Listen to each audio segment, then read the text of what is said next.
Good morning, good afternoon, good evening, wherever you are in the world. Thank you for joining me for this week's edition of the SMIE Consulting Midweek Roundup. It's Wednesday, March 20th, 2024, and today we're going to be answering three questions we've been hearing from international educators that we've heard over the last 7 days. And actually, this is the first roundup in about 3 weeks due to some extended recruitment travel, and institutional partnership travel that I conducted this past couple of weeks in Australia and Vietnam. Coming back from those two events in API in Perth, Australia, and GSM, our main agency partner in Vietnam, working with their team in Ho Chi Minh City, and then a day trip up to Da Nang, resulted in some very productive visits and some hopeful student applicants in the coming weeks, as well as partnerships coming out of the API event. So back at it after 3 weeks off. I'll be here for the next couple of weeks and then off to do some partnership work in South America in Colombia and Brazil with partners that we've identified and signed up as of the end of November with the CAE conference that we hosted in Las Vegas. But on to this week's midweek roundup. The topics we're going to be covering this week, as we do each week, come from our newsletter that comes out on Monday called All the SMIE News Fit to Share. In case you're wondering what SMIE News is, and SMIE in general, that is social media and international education consulting. That's the name of the business. And the newsletter comes out on Mondays at 9 a.m. Eastern if you subscribe to the email version of that. And I'll be dropping the links to all the stories that I'm covering today, along with our website, smieconsulting.org/subscribe, where you'll be able to drop in and subscribe if you prefer an email version of the newsletter coming to your inbox every Monday at 9 a.m. Eastern. And I'll also drop a copy of this week's edition of that email newsletter in the chat on our social media channels here, so you have that for your reference, as well as the alternate version, which is on LinkedIn. And between the LinkedIn version, which now has 1,675 subscribers, and the 100 subscribers on the email version, we now have over 1,775 subscribers on both, with a combination of both of those newsletter versions. So thank you to those of you who have already subscribed for making it a part of your international edification each week. And for those of you who join us here on Wednesdays, either live for the chats at 1 p.m. Eastern or on repeat on any of our social channels on YouTube, Facebook, LinkedIn, and Twitter, or listening on podcast on the audio-only version available on all major podcast providers. We're happy to be a part of your international journey each week.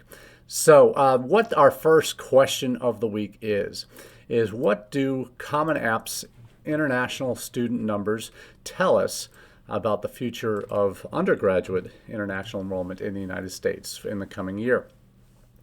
Well, these numbers, this particular article comes out of Forbes, and it'll be spoken about in Inside Higher Ed and probably the Chronicle as well.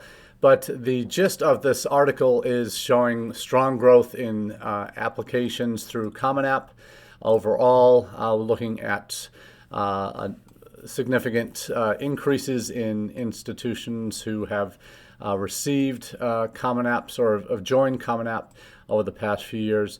The total volume of applications since 2019, pre-pandemic, has increased 65%.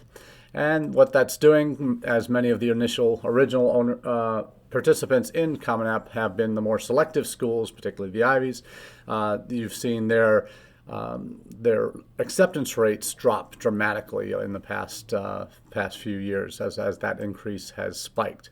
So the top schools get more applications, and that's some other trends we see coming out of the most recent Common App numbers is that test optional remains popular.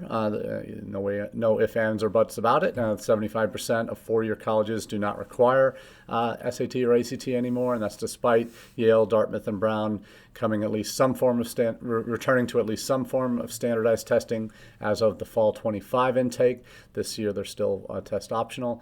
And let's see, more than 415,000 applicants on Common App, and roughly half of the total didn't report a score this past year, and that's a 20% increase year on year. So that's a sign that students are at least listening and are appreciating not having to submit to SAT and ACTs as for admission to most of the top schools in the country, though those numbers might change for the three that have come back out. And add MIT to that mix, that you certainly see a lot of the top schools still holding strong and not going back to requiring SAT and ACT. But scrolling down through the numbers to the meat of why we look at it from SMIE Consulting's perspective is the applications from abroad. And the number of international students decreased in 2020, 2021 due to the pandemic. No surprise there. But each year since then, according to the Forbes article and the Common App numbers, international applications have increased. Now, in that last 3 years, we've seen the biggest growth in 5 areas, 5 countries, and they all are from either Africa or South Asia. The largest single growth countries are Ghana with over 1,066% growth, Bangladesh 514% growth, Nepal 470% growth, Ethiopia 369% growth, Nigeria 347% growth. So that more than offsets the numbers that have been coming out, a declining number of undergraduate applicants coming out of China, which has decreased 18% since 2019-20, which overall is a large, not as significant a percentage drop, but certainly because of the volume that China represented before the pandemic in terms of undergraduate applications, certainly that 18% represented a very significant chunk, but we certainly see other countries picking up that slack and then some. But changing dynamics in terms of where undergraduate applications from abroad are coming from, certainly reflected in that, and South and East Asia certainly are the growth areas for Common App, and I'm sure many of us will have numbers that are reflective of that in our applicant pools this fall. So it's not a fairly meaty topic to get into first off the bat, but certainly one that is a signpost of positivity, I think, related to international undergraduate applicants coming to the United States. We'll see as these trends continue. This particular Forbes article was taking a pre-pandemic to now kind of outlook, so it doesn't give granular detail year on year. We may get more of that if Inside Higher Ed or others continue to track this information, but certainly something to follow as we keep our fingers on the pulse of what's going on with current applicants to the United States from abroad. We'll go on to our second major question of the day, and that is, what do U.S. international educators want of the U.S. government? And this is particularly surrounding that age-old question that we always come back to here on the Roundup and throughout our conversations with clients and on the university side, as well as colleagues at conferences and fairs are lamenting the fact that the U.S. is the only major destination that does not have a national policy for international education. So this isn't a surprise to anyone who's been in our field for more than a minute, but certainly the future there seems to be more momentum gathered around this topic, particularly as we see the foundation of the Coalition for Success, for U.S. success that was formed this past fall. You see these alliances joining forces to rally around the common cause of international education, a cause that used to be a white hat issue back in the 80s and 90s in Congress in the early 2000s until 9/11. But certainly we see more and more the politicization of international education, particularly as it relates to China. We've seen impacts there. Obviously, the war in the Ukraine has impacted Russia, our perspectives on Russia, and China certainly remains the number one kind of challenge for significant growth in our numbers, but also as potential roadblock to future growth in how the Congress portrays the United States and China in the global war for supremacy. So the U.S. international educators were recently surveyed through an IDP coordinated event, coordinated survey that included included NAFSA, the President's Alliance on Higher Education and Immigration, and, as I mentioned, the U.S. for Success Coalition and other major organizations. So about 75% of the 400 plus professionals who responded to the survey do work in the field.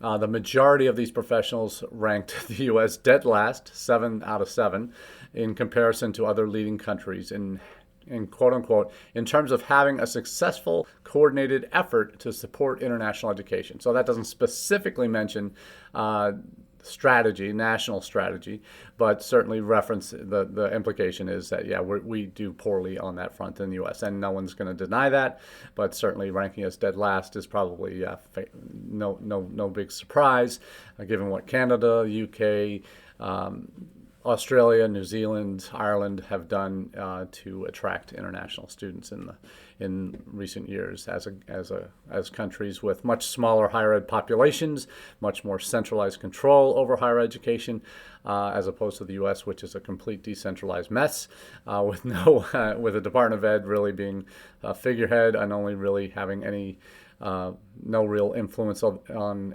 international education other than financial aid for U.S. students to study abroad. So what this Nathan Greenfield article in University World News points out is that we have a challenge here in the United States with regard to not having that policy, a national policy or a coordinating body that serves to play that role. But what this, there are 3 different articles that I'll be dropping in links to that are relevant to our discussion today and are certainly good food for thought. If you haven't already read them, certainly would be worth giving a quick read over. None are more than 3 or 4 minute reads, so it's well worth your time if just to be able to have a sense of what's going on in our country with international educators. Again, it was only 400 of these responses from higher ed professionals who are in our field. But the reality is each of these articles represents slightly different tacks on what's going on. The University World News article focuses on, and there's a quote in here from Fanta Ah, NAFSA's executive director and good friend, that says, relative to other countries, we have tremendous capacity in terms of our educational system at the higher education level. And yet we have not even scratched the surface of our ability to attract as many students who wish to come and study in the United States relative to other countries. Study after study has indicated that when given a choice, students would select the United States among the top 2 or so destinations. So that's from Fanta. And so I love Fanta to death. She takes, always looks on the bright side of things, always has a positive reaction and approach to challenges in our field.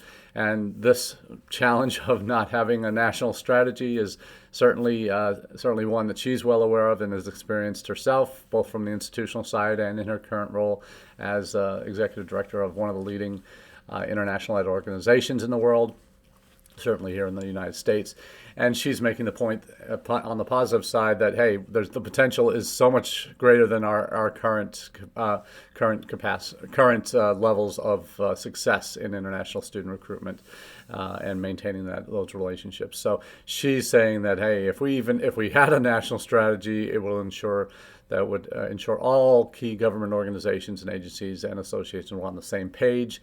And the goal, and she rightly points out, is to highlight the breadth and depth of diversity of our higher education system, from community colleges to flagship public institutions to private higher education. So as she always does, she encapsulates everything that needs to be said about what is missing and what we could be doing and achieving if we were together and had a unified national strategy that supported the enrollment of international students in a more positive way. So the there has been what is called an aversion to national strategy in this article too, which is a little bit interesting. Australia and Canada are federations that have federated countries where their states or provinces have primary responsibility for higher education, but much like like we would say in the U.S., there are states that will have somewhat of a defined strategy for international education, but that's 50 of us in the U.S. There are 5, 6, 7 provinces in Australia, maybe 8 or 9 provinces, only 7 of which are maybe active internationally. So we have the numbers just reflect, yes, in the provinces in Canada, they each make their own decisions, but they still have the federal IRCC that is responsible for immigration regulations. And we're seeing some of the challenges that are now coming into play with the cap that has been put in place on with a 35% reduction in student study permits that will be issued this year and next, and what implications are by province is different. Some provinces have higher weights, and so they get a greater share of the number and have a little bit more political capital that they can expend to say, hey, no, we need a little bit more than you're promising, because financially it's going to have a great impact on our institutions negatively by reducing the number of international students that they can enroll. So there are financial implications are all around the world, but in terms of our ability to grow, if we were to have a unified strategy, I think the potential is unlimited. So in terms of what we're looking at, so that's the University World News article. An ISEF Monitor version of this refers to the U.S. being the only major destination without a national strategy, but this survey highlighted the need for U.S. international educators' need for that strategy, and establish some clear priorities that include building a more diverse enrollments, and so improving the competitiveness of the United States and growing market share, that type of thing. So that's the IDP or the ISEF Monitor version of this. The points of consensus among respondents to the survey were that any national strategy in the U.S. should prioritize a quote-unquote modernization of work pathways, very important, visa policies, and opportunities for residency post-graduation. All three are areas that we've talked about here on the Roundup as that are things that need to be upgraded and addressed. We know in the U.S. we haven't had major immigration overhaul since the late 80s, so there's a huge demand for that. But politically, it seems to be dead on arrival. Any bill that modifies particularly with the Dreamers and dealing with the border issues, all of that, international students are probably the least dangerous of the mix in that mix, but they get shuffled in with all the other challenges we have with immigration whenever something is proposed. There's never a one-off bill just to deal with international education, unfortunately. It's always part of some omnibus bill, so often gets doomed to failure. So the key that the survey results revealed was that diversity also emerges as a key theme, with strategies proposed to address visa denial rates in key markets, provide scholarships for underrepresented groups on the national level, and promote study abroad opportunities to a wider range of students. So no surprises there, very straightforward, and I don't think there are any international educators in the U.S. that would not agree with that. So that's the ISEF Monitor version.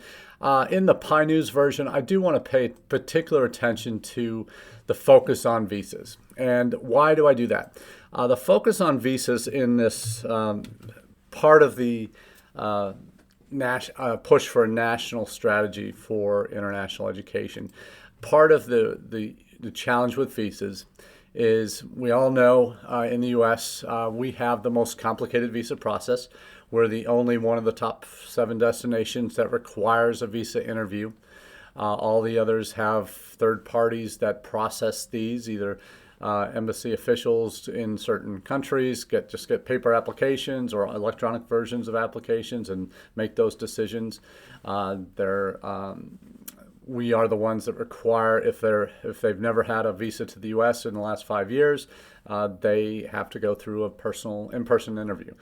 Prior to that, everybody who wanted a student visa had to have an interview, but they've made exceptions in the pandemic that if you've had a previous U.S. visa and gone through all the security clearances and interviews previously, you do not need an interview again within the last 5 years. But the challenge is even that those kind of accommodations that have been made to those that have already gone through the process recently, you still have that process that is dependent on physical time slots being available for every available applicant to go physically to a consulate or embassy of the United States in their country to have that interview before they can even have a chance at getting a visa. And that process, we know, is really laborious and is very cumbersome and is completely dependent on the number of staff hours that each consulate and embassy around the world can commit to student visas. We've seen great success in India in terms of addressing the huge upswing in demand.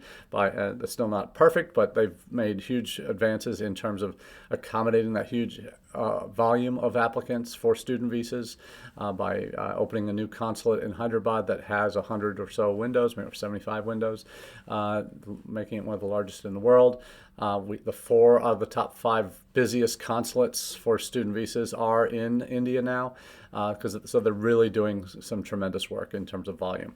But the problem with the visa process, other than having to do that interview, is that students have to prove a negative that they aren't planning to immigrate to the United States.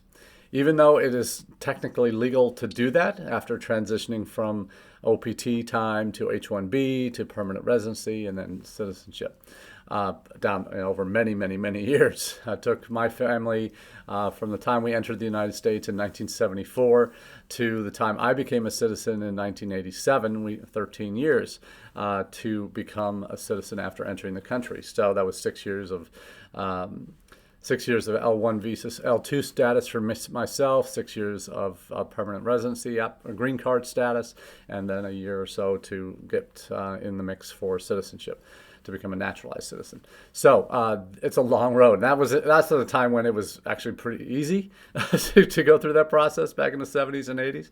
But now it's a much more lengthy process and certainly leaves many applicants struggling to fill those gaps over the years to stay in the country legally. So a lot of challenges there. But even though it's legally possible for an F1 student to come into the country, study, and then eventually transition to citizenship, they have to prove at the time they go for that visa interview as an 18-year-old, if they're coming for a bachelor's degree, they have to prove that they know what they're going to do with the rest of their life, and they have an excellent plan, and they have strong ties to their home country, that they're planning to come back eventually and be able to articulate that and to demonstrate, yes, that they're not planning to immigrate, even though they could. So that, because of the interview, because of that requirement, because it is the F1 student visa is a non-immigrant visa category, as is the J1 exchange visitor, the interviews that are required put the student at distinct disadvantages as opposed to any other country that they are applying to in the major English-speaking world. So what I've certainly called for years, what I know in communicating with colleagues in the higher ed association world, they support wholeheartedly. It's actually been in a few bills, immigration bills that have been submitted to Congress that had bipartisan support in the Senate, but not in the House. So that would be making F1 students or that F1 category a dual intent category, so that they didn't necessarily have to prove a negative that they weren't planning to immigrate to the United States, that they could potentially go either way, which is legally what they can do, but making the reality of the status that they're applying to before they come to the visa interview, making them aware that it's okay to be either not to come home right away or to have a plan to stay when you're done, because the reality is it's possible to do that, but they can codifying it in regulations to allow that possibility to happen so that consular officers don't have to make that decision to deny a student for 214B, which is the non-immigrant intent piece. That is the single biggest roadblock for students not getting visas, is because the presumption is that they are going to immigrate. Until they prove otherwise, the consular officers have that negative impression in the back of their head that the student is intending to immigrate, and as a result, they can deny them for 214B because they think they're planning to immigrate, even though it's legally possible. Because it's a non-immigrant visa category, they can't say that they want to immigrate in that interview. So that's the biggest conundrum in U.S. higher education as it relates to international education, is that visa status. F1 being a non-immigrant status that requires the student to prove a negative. If it were called a dual intent category, it would be possible, like an H-1B. That's a dual intent.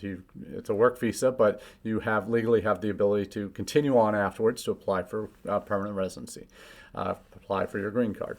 So that is the one piece of the PI article that I really wanted to draw attention to, because the focus was the need to, on the U.S. government's part, to update visa requirements for academic students and J-1 visas for exchange students to broaden access.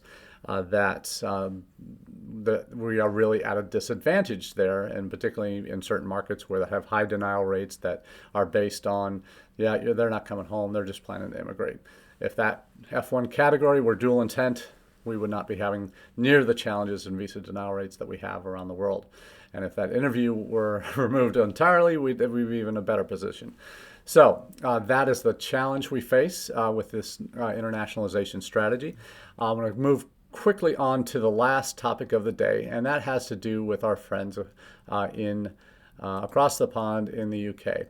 And this, for those that have been following it, there's been a lot of focus in recent weeks on the drops in international student numbers for the spring and also coming up for the fall. And we see now what the fallout is going to be in certain countries, in certain universities in the UK. There have been a number of universities that have already announced job cuts amongst the foreign student admission drop. There's a BNN News article with that title. Talks about the financial woes that in UK universities are experiencing are across the country, that are reflecting international students compose 24% of the total student body in higher education in the 2021-22 academic year. That the proportion for the the challenges with these international students at 24% of your total, they are paying more than double what domestic students are paying. Those fees are, because they're such a large percentage of the student body, are sustaining institutions now and are allowing them to do the things that they were able to do. But the projections are for the upcoming financial year, there's going to be a 37% drop in overseas student admissions. So as a result, institutions are going to be issuing letters of redundancy, basically firing or laying off staff. At Sheffield Hallam University, more than 120 staff were offered voluntary redundancy. You have other institutions like University of Kent proposing 58 job cuts, eliminating 9 courses. Northumbria University highlighting a predicted 71% reduction in Nigerian students due to the currency collapse, but also probably due to the dependent ban that wouldn't allow them to bring, for master's level degree programs, dependent family members with them. Not just the currency devaluation. So there's some big challenges going on there. Second article is from ISEF Monitor that talks about the impact that the graduate route, which is their post-study work visa program that currently allows international students to work for 2 years when they're done with the program. That is under review now by the UK government and could potentially cost billions to the UK economy if that work rights was canceled or curtailed in any significant way. It was eliminated entirely during Theresa May's reign in the late noughties, early teens. Didn't get reinstated until about 3 years ago. So some significant challenges ahead for UK unis in terms of their the amount of financial woes that they could be experiencing, both on the front end with the visa restrictions that have been put in place, but also on the back end with the loss of potential post-study work. That could have a double effect, double whammy on future student interest and reputational damage for UK institutions. So that's all we have for you this week on the Midweek Roundup. Challenges are galore in the U.S. and abroad, but certainly positivity in the U.S. about potential international education strategy here. But many more miles to go before we get to where we need to on that front. So until next week, we wish you the very best and stay tuned for more. Cheers.